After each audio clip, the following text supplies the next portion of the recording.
TV Interior está localizada aqui ao lado do plenário, no Congresso Nacional, um orgulho para a nossa TV, que completa 5 anos agora em fevereiro, está aqui fazendo esse trabalho, que eu julgo de grande importância para toda a nossa região.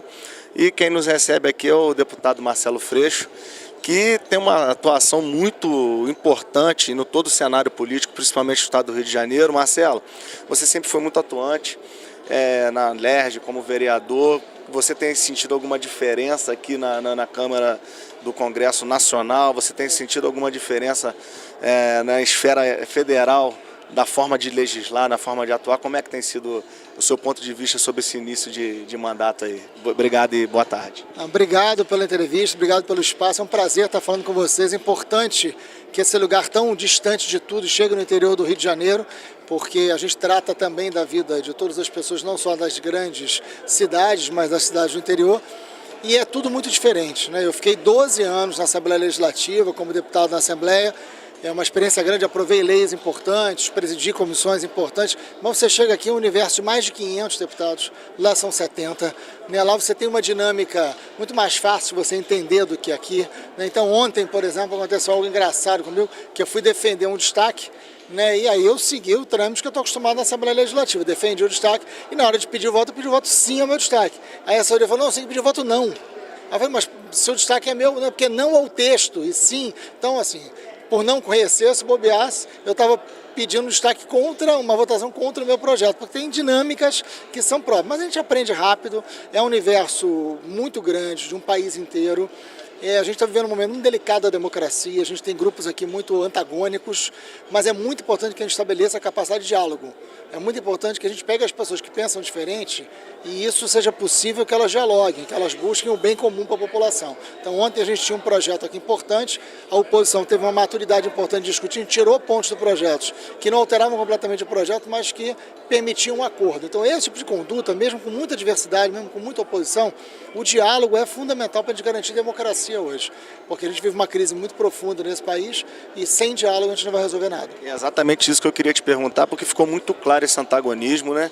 Eu acho que nunca ficou tão bem definido na política nacional os dois lados que defendem posições diferentes, seja na economia, no social. Como é que você enxerga esse cenário hoje da Câmara para atingir o meio, a terceira via, que é aquilo que possa interessar e ser razoável para que o desenvolvimento do país siga seu fluxo normal? Eu acho que a gente tem que conseguir fazer um debate profundo de propostas, né? O ministro Sérgio Moro, por exemplo, apresentou uma proposta aqui, veio a essa casa, apresentou a proposta, falou durante 1h15, ouviu pouquíssimos deputados que puderam falar só durante 1 minuto e foi embora. Essa não é uma boa prática, né? Então, segurança pública é algo muito sério. Na verdade, todo mundo, mesmo em cidades não tão grandes como a cidade do Rio de Janeiro, mas a gente tem problema de segurança pública no Rio de Janeiro inteiro, problema de segurança pública no Nordeste inteiro. Então é muito importante, se um projeto de lei sobre segurança pública vai ser encaminhado pelo ministro, que tenha debate. Eu tenho uma série de propostas diferentes do Sérgio Moro. Ele, pela proposta dele, ele vai inchar o sistema penitenciário, que vai explodir e vai dar mais poder às facções criminosas. Ele não tem uma linha como enfrentar as milícias no Rio de Janeiro, que é o que vem crescendo. Ele não tem uma linha sobre valorização dos policiais hoje, que é muito importante que a gente tenha. Mas a gente precisa ter um lugar de encontro de propostas, através disso a gente melhorar temas como, por exemplo, a segurança pública. Pauta indígena, que é uma pauta distante da realidade do Rio de Janeiro, distante da realidade do interior do Rio de Janeiro, mas não é uma pauta distante da região da Amazônia, não é uma pauta distante da região do Pará. Então a gente tem aqui um universo muito grande de problemas que não são problemas necessariamente regionais. O ministro da Saúde está agora querendo municipalizar o atendimento de saúde dos indígenas. Se fizer isso, acaba com a saúde dos indígenas, porque os municípios não têm recurso para atender a população indígena. Essa é uma pauta que a gente tem que fazer um debate. Não adianta dizer, eu sou contra, eu sou a favor do governo. A gente tem que conseguir ver o que é justo, o que vai fazer o Brasil melhorar, que tipo de injustiça a gente pode evitar e fazer um grande debate aqui dentro com todos os lados. Para a gente concluir, Marcelo, como é que você tem notado a questão da criação das comissões de constituição aqui dentro da Câmara? A gente viu que no Senado parece que houve um diálogo e uma certa flexibilidade para haver espaço para todas as frentes. Você espera o mesmo aqui? Como é que tem sido esse encaminhamento na Câmara sob o mandato do deputado Rodrigo Maia? Eu acho que vai ter diálogo. A bancada do PSOL tem uma reunião com o Rodrigo na próxima terça-feira. Bancada do PSOL, bancada de 10 deputados, todos muito atuantes. Eu acho que a gente já sabe mais ou menos onde cada um pode atuar melhor, né? Eu vou ficar na Comissão de Constituição e Justiça e na Comissão de Segurança Pública. Outros deputados vão se espalhar em outras comissões, mas o Rodrigo tende a dar espaço para todo mundo. Acho que ele é uma pessoa preocupada em garantir esse espaço mais democrático. Acho que não vai ter problema em relação a isso, não. Você tem muitas fãs, seguidores e eleitores lá na nossa região. São 10 cidades que vai de Pádua até Duas Barras, de São Sebastião do Alto até Conceição de Macabu. Deixa o seu recado aí para todo mundo. Um grande abraço ao interior do Rio, um grande abraço a toda a região serrana. Acho que a gente precisa fazer com que esse Rio de Janeiro seja visto como um todo. O Rio de Janeiro acaba que a cidade do Rio atrai muita atenção e o centro da política. Eu fiquei na Assembleia Legislativa durante 12 anos, poucas as vezes que a Assembleia Legislativa conseguiu olhar para o interior, né? Então é importante que a gente entenda que o Brasil ele é muito maior do que o que aparece nos veículos tradicionais de comunicação. Parabéns a vocês que conseguem estar aqui levando a comunicação a quem faz parte desse país, a quem precisa também estar interagindo com a gente. Obrigado.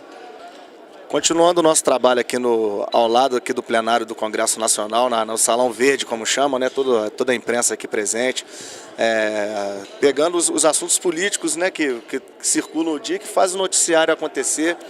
A gente não poderia deixar de conversar com o Glauber Braga, que é um dos representantes da nossa região serrana, filho da ex-prefeita Saudade Braga, e que sempre tem atuado muito na região de Cantagalo, Cordeiro, com emendas, fazendo encontros para poder discutir a forma de aplicação dos recursos, né, Glauber? Então eu queria te agradecer por você estar cedendo esse tempo aqui e falar um pouco sobre esse cenário aí atual, você se reelegendo, se você está sentindo algo novo nesse novo mandato, se continua a mesma coisa, como é que você tem visto aí esse momento da política, é claro, com essa dicotomia tão definida, né? Eu queria que você desse a sua posição e falasse um pouco para a TV Interior. Obrigado.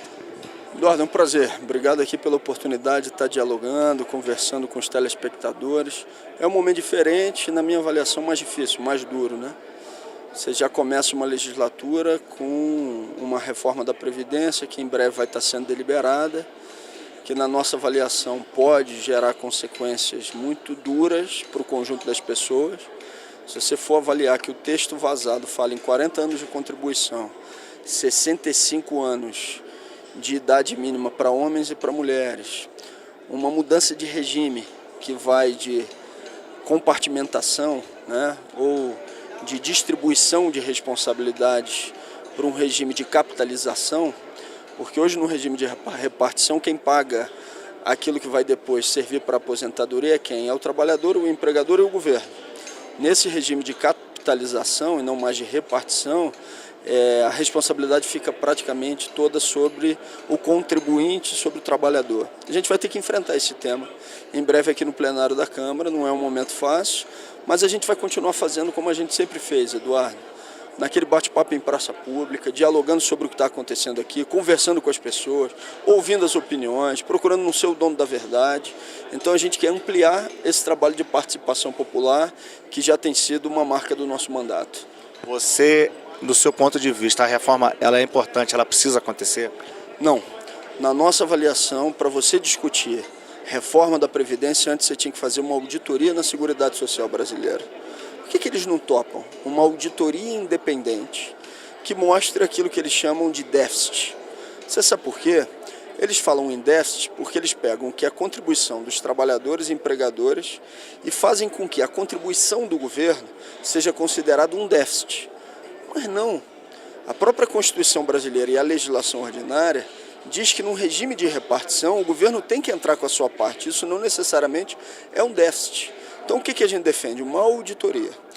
Se uma auditoria indicar a necessidade de uma reforma, que ela seja uma reforma para a cúpula dos poderes, para quem tem os maiores rendimentos, e não para quem ganha o BPC, como está sendo proposto pelo governo federal. Sabe quem ganha o BPC? Quem tem 1/4 de salário mínimo de renda por pessoa na família, mais uma dificuldade sensorial de natureza grave.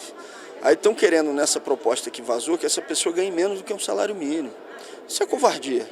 Isso daí atinge principalmente aqueles que têm os menores rendimentos. Respondendo a tua pergunta objetivamente, a nossa defesa é que seja feita uma auditoria e que quem pague a conta do pagamento de aposentadorias para o conjunto da população seja a cúpula dos poderes e não os mais pobres e a classe média.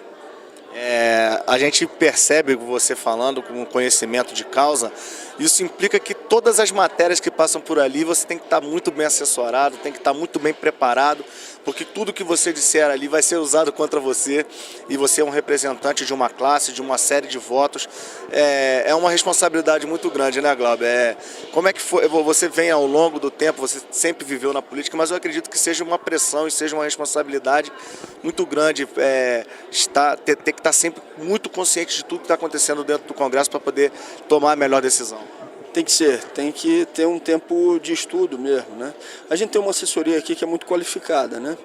Como é que normalmente funciona? Às segundas-feiras tem uma reunião da assessoria da bancada, eles fazem relatos do que são as matérias, a gente faz uma análise desses relatos, depois toda terça-feira, 11 horas da manhã, tem uma reunião da bancada para discutir os assuntos.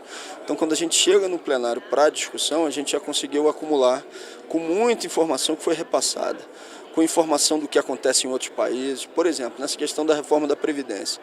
Normalmente utilizam para falar que o regime de capitalização é bom o exemplo chileno. Aí o que a nossa assessoria fez? Foi atrás de informações do Chile. E aí lá, dados oficiais demonstram que mais de 90% dos chilenos hoje, que estão aposentados, ganham, se fizer uma conversão para a moeda brasileira, R$600 com o salário mínimo lá sendo 1.200. Ou seja, a maioria está ganhando muito pouco, porque fizeram esse regime de capitalização lá. Agora, quem é que concede, quem é que traz para a gente essas informações? Quem faz pesquisas. Então, é muito importante que a gente tenha uma assessoria também que possa estar auxiliando a gente nos debates que acontecem aqui. E, Glauber, a nossa região serrana ela tem uma ampla área, acredito que seja pelo menos 1/5 do território do estado do Rio de Janeiro, mas isso não representa, ela hoje não deve representar 5% da renda, nem 5% da população, mas isso também representa potencial de crescimento, né? O que você acha que a região precisa fazer, de que maneira tanto o governo estadual como o federal deve olhar para aquela região que tem potenciais turísticos, culturais, até mesmo industriais, para que aquela nossa região possa prosperar, e até ajudando, quem sabe, na volta do crescimento econômico do país? Olha, na minha avaliação, você tem que fortalecer uma rede de educação pública que vai te garantir desenvolvimento, porque você vai ter formação, não só para aqueles segmentos que já têm uma consolidação, mas segmentos que têm um enorme potencial, como o turismo, por exemplo. Vou te dar alguns exemplos. Friburgo não tinha uma escola técnica federal. Hoje tem lá o Cefet, concurso de turismo, concurso de licenciatura em física, com engenharia, com informática. E toda vez a gente está lá colocando emenda, procurando fortalecer essas atividades que vão atender não só estudantes de Friburgo, mas estudantes de vários municípios da região e funciona ali em Conselheiro Paulino. A última emenda que a gente indicou lá para o Cefet vai auxiliar inclusive para ampliação de cursos, porque o Cefet pegou o que era o CIEP Glauber Rocha, para ampliar ainda mais as suas atividades. Aí você vai caminhar ali para Cordeiro, né? Centro da região centro-norte também, um município muito desenvolvido no setor de serviços. Aí ali no Parque de Exposições a gente indica uma emenda, discutindo com a comunidade local, e hoje funciona ali um IFE, um Instituto Federal Fluminense, com vários cursos no setor de metalmecânica, já numa outra área. Aí você sai um pouquinho da região centro-norte, mas você chega ali na região noroeste, no município de Cambuci, a gente indica uma emenda parlamentar, também ouvindo o povo, e essa emenda parlamentar é para a construção de um espaço esportivo, também no Instituto Federal de Educação, mas aí já para a área de agricultura. Se você consegue fazer com que todos esses instrumentos públicos sejam articulados e coordenados e fortalecidos ao longo do tempo, você vai estar garantindo protagonismo no desenvolvimento econômico. Porque não existe um Estado forte se você não tiver um interior forte. Não existe um Estado justo se você tem uma desigualdade regional tão grande que não permite que o interior possa se desenvolver, que o estudante, que o jovem do interior tenha uma perspectiva de futuro. É isso que a gente vem procurando fazer, principalmente no investimento em educação pública através dessa rede. O mandato tem também esse papel. Para a gente finalizar, Glauber, a gente sabe que você hoje defende aquilo que a oposição ao governo vem pregando na maioria dos aspectos. Mas você consegue enxergar que pode haver uma canalização de ideias convergentes, tanto pegando aquilo que a oposição, a esquerda vem defendendo, com aquilo que a direita que se fortaleceu e ganhou o poder e entrou com novas ideias. Você acha de que maneira que isso pode convergir para o desenvolvimento do país? Eduardo, eu te confesso que o que eles apresentam como projeto é muito divergente das nossas concepções e daquilo que a gente considera que é melhor para o país. Porque qual que é o projeto que está sendo colocado em prática, na nossa avaliação? Do ponto de vista econômico, um projeto de desmonte do Estado brasileiro nas suas garantias sociais, com rodadas de privatizações com alinhamento prioritário com os Estados Unidos, mas além disso, a ampliação de um Estado policial que acaba sendo uma cortina de fumaça para as outras agendas que são impopulares. Exemplo, se você perguntar para a maioria do povo se é a favor da reforma da Previdência, a maioria vai te dizer que é contra. E aí é o Datafolha quem está dizendo, não sou eu, né? Se é a favor da ampliação da reforma trabalhista, a maioria vai dizer que é contra. Das rodadas de privatizações é a mesma coisa. Agora, é claro, se tiver alguma medida em algum momento que a gente considere que seja positiva para o Brasil, para a região centro-norte, a gente não faz oposição por oposição. A gente faz oposição a um conjunto de propostas que nós consideramos que são muito prejudiciais ao Brasil e na defesa da sua soberania. Agora, a gente sempre faz uma avaliação que seja permanente do que está acontecendo, daquilo que pode ser viabilizado. Eu sou o primeiro, por exemplo, a cobrar publicamente que uma emenda seja executada para fortalecer uma escola pública, técnica federal no interior. E sou o primeiro também a fazer o reconhecimento, mesmo quando adversários meus tiveram um papel importante para que aquilo se desenvolvesse. Por exemplo, com prefeituras. Muitas vezes tem prefeituras que são adversárias, ou seja, que têm um posicionamento diferente. Friburgo, por exemplo, o prefeito tem uma linha política diferente da minha. Nem por isso a gente deixou de indicar emenda. Nem por isso a gente deixou de reconhecer na rádio quando eles mandaram um projeto. Nem por isso a gente deixou de dizer publicamente quando a coisa não aconteceu. A gente procura estabelecer uma posição que seja de justiça em relação a como as pessoas estão se movimentando, sem esconder quais são as nossas posições, porque eu acho que as pessoas esperam isso também. Elas querem me ver e dizer, não, concordo com essa posição de Glauber, não concordo com aquela, mas eles não querem me ver fingindo algo que eu não sou ou algo que eu não defendo, né?